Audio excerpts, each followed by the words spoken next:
Parasha Vayeshev. On voit dans la paracha que Yosef rapporte à son père Yaakov des propos négatifs sur ses frères. Ces propos négatifs sont au nombre de 3. Première chose, il les suspecte d'avoir des mœurs pas correctes. Deuxième chose, de manger de la viande qui n'a pas été sacrifiée rituellement, on n'a pas eu la shrita en bonne et due forme. Troisième chose, de traiter ses frères, les fils de Bila et de Zilpa, comme étant des serviteurs, des esclaves. Sur ces 3 choses-là, Yosef a été durement puni. Sur le problème de mauvaises mœurs, lui-même a été éprouvé par Madame Potiphar, qui essayait à tout prix de le séduire, et c'était une grande épreuve de lui résister. Sur le deuxième point, qu'il mangeait sans faire une bonne shrita, il a lui-même subi avec force qu'on lui a enlevé sa tunique, et ses frères lui ont enlevé sa tunique, l'ont déchirée et l'ont trempé dans le sang d'un chevreau auquel ils avaient fait la shrita en bonne et due forme. Et sur le troisième point, où il accusait ses frères de traiter les fils de Bila et de Zilpa de servantes, il a été lui-même vendu en esclave. Ici, on peut se poser la question, comment Yosef a pu se tromper? Puisque s'il a été puni durement, il s'est trompé dans sa vision. Et s'il ne s'est pas trompé, alors pourquoi il a été puni? Donc, puisqu'il a été puni, c'est qu'il s'est trompé.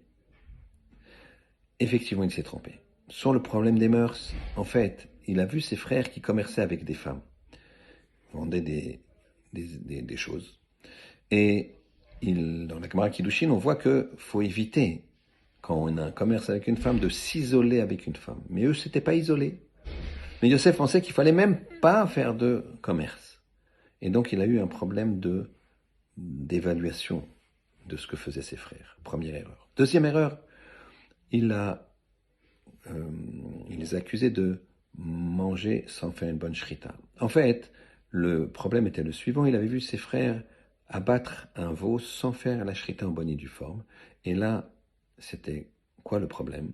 C'était qu'il n'avait pas vu que ce veau était né après que sa mère, la vache, ait été shritée, égorgée. Et dans les soubresauts de la mort, alors le veau est né. Et ce veau, donc, c'est comme un morceau de viande qui sortirait de la vache. Et donc, dans ce cas-là, ça s'appelle un ben pakwa et ça ne nécessite pas un égorgement rituel. Et donc, ils avaient tout à fait le droit de faire ce qu'ils ont fait. Là aussi, Yosef aurait dû approfondir et a fait une erreur de discernement. La troisième chose, où il accusait ses frères de traiter les fils des servantes d'esclaves, il ne les traitait pas d'esclaves. Il leur disait juste que comme maintenant ils étaient élevés au sein d'une tribu, il y avait 12 fils, d'accord, et donc eux c'était des fils qui étaient équivalents à eux-mêmes, il les traitait pas d'esclaves, mais il disait que comme Léa était l'aînée, il fallait qu'ils respectent également Léa en tant que leur mère. Et donc là aussi il y a un problème de discernement. Et qu'est-ce qu'on peut analyser et garder pour nous? Eh bien, ici, c'est la force de savoir se taire lorsque tu n'es pas sûr et certain que tous les éléments que tu es en train de juger, de rapporter, sont des événements vrais. Et même quand ils sont vrais, il faut faire attention, peut-être tu n'as pas le droit de les rapporter. La bouche est créatrice, les paroles sont créatrices. Pourquoi? On le voit de façon très précise ici. Yosef n'a fait que parler. Il a parlé à son père. Et qu'est-ce qui est arrivé? Il lui est arrivé des événements. Sa parole a créé que quoi?